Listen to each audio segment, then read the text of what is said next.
Le tribunal de Tipaza a décidé, dimanche matin, dans le procès de 26 accusés poursuivis dans le cadre d'une affaire de corruption concernant l'entreprise de gestion touristique, EGT, de Tipaza, de rendre son verdict le 18 avril courant. La défense de la partie civile, représentant le ministère du Tourisme, a demandé l'équivalent de 2 milliards de dinars de dommages-intérêts au profit de l'EGT, relevant du groupe Hôtellerie, Tourisme et Thermalisme, HTT, selon le compte-rendu de l'agence officielle. Le procureur de la République près le tribunal de Tipaza a requis 2 à 7 ans de prison ferme contre les 26 accusés impliqués dans cette affaire, dont le procès avait débuté samedi et a pris fin ce dimanche à 5 heures. Le président de l'audience avait auditionné les accusés dont 5 anciens directeurs généraux et le président du conseil d'administration ainsi que nombre de ses membres. Le parquet a requis 7 ans de prison ferme contre les anciens directeurs généraux Belouli Mohamed,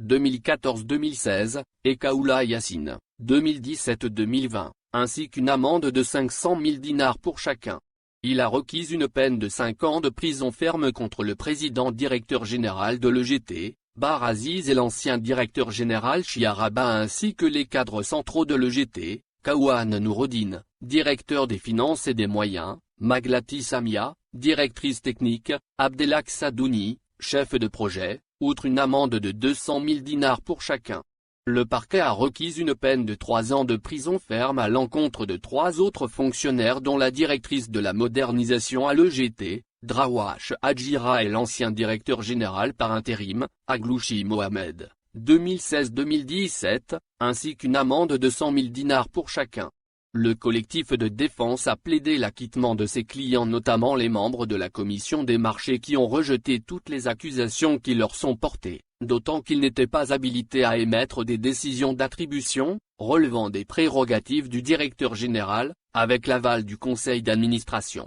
Les faits de cette affaire remontent au mois de juin dernier quand les accusés avaient été présentés par la police judiciaire devant le parquet de Tipaza pour des affaires de corruption. Plusieurs accusés dans cette affaire sont poursuivis pour dilapidation de fonds publics, infraction à la loi sur les marchés publics, octroi d'indus privilèges et abus de fonction. Le juge d'instruction près le tribunal de Tipaza avait ordonné, en juin dernier, la mise en détention préventive de 6 cadres de l'EGT de Tipaza, dont 3 anciens directeurs généraux et 3 architectes, tandis que de nombreux autres cadres ont été placés sous contrôle judiciaire. Après l'ouverture d'une instruction judiciaire par le parquet de Tipaza, suite à une lettre anonyme dénonçant des infractions graves dans la gestion du projet de modernisation et de réhabilitation du village touristique, ex-7, relevant de cette entreprise. À noter que l'entreprise de gestion touristique, EGT, de Tipaza gère 3 unités, à savoir le village touristique,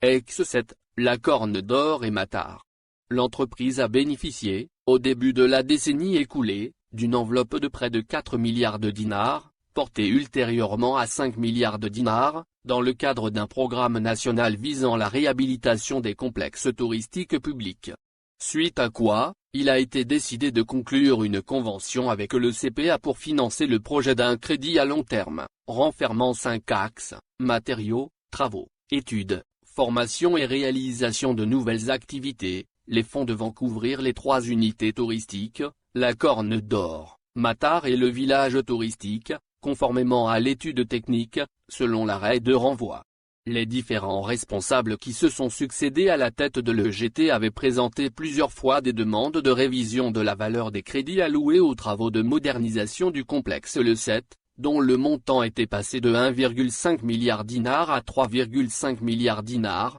ce qui constitue une violation des lois et réglementations, alors que les crédits supplémentaires estimés à 6 milliards dinars avaient causé une perte de 469 millions dinars à l'EGT. La transaction liée au projet de modernisation des complexes de l'EGT en faveur de l'entreprise portugaise est entachée de plusieurs violations. Les accusés ont nié tous les faits qui leur sont reprochés. Les anciens directeurs généraux ont justifié ces violations par des erreurs de gestion, en imputant la responsabilité aux membres de la commission des marchés. Pour leur part, les membres de la commission des marchés ont réclamé leur innocence, soulignant que leur rôle s'était limité à la rédaction des procès-verbaux des marchés et à l'ouverture des plis et non pas à la signature des décisions d'attribution qui ne relevaient pas de leurs prérogatives. Le représentant du ministère du Tourisme qui s'est constitué partie civile dans cette affaire a exigé une enquête supplémentaire approfondie pour démasquer d'autres individus impliqués dans cette affaire de corruption.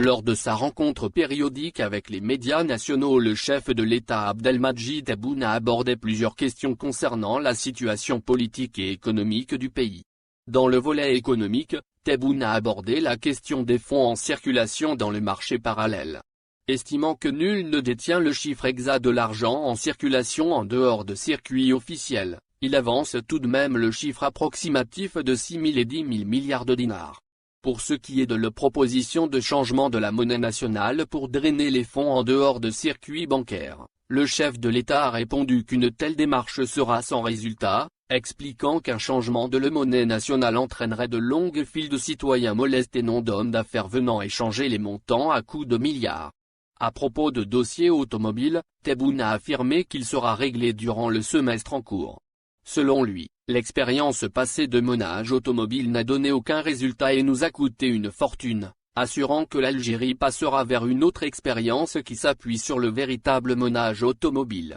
Interrogé sur les véhicules importés actuellement par les particuliers, le chef de l'État a rappelé que l'importation de véhicules par les particuliers avec leurs propres moyens n'est pas interdite par la loi à condition de s'acquitter les droits douaniers et les taxes appliquées dans ce domaine.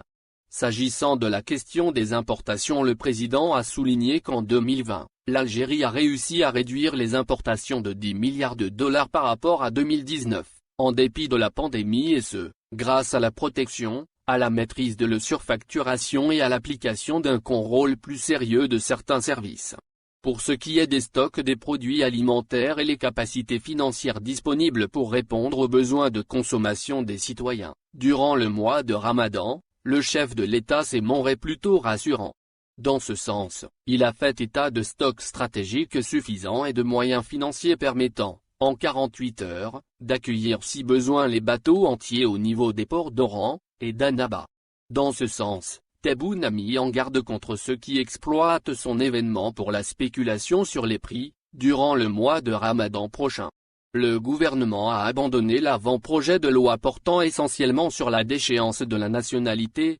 selon ce qu'a annoncé Tebboune lors de son entrevue avec les médias. Il a, en effet, fait état de retrait de l'avant-projet de loi relatif à la procédure de déchéance de la nationalité algérienne acquise ou d'origine. Cela intervient, selon lui, suite à l'interprétation erronée qui en a été donnée, rappelant que cette procédure concernait uniquement la question de l'atteinte à la sécurité de l'État que nous défendrons d'une manière ou d'une autre. S'agissant de la création des 10 nouvelles wilayas au sud du pays, Tebboune a affirmé que cette mesure illustre la force de l'État algérien et sa capacité à développer les régions du sud. Qualifiant la polémique autour de la mesure de création de ces wilayas de stérile, le président a indiqué que le pays n'a nullement besoin de ce genre de débats byzantins qui ne font que jeter de l'huile sur le feu. Il ajoute, toujours dans le même contexte, que l'ultime objectif de cette démarche est de rapprocher l'administration du citoyen.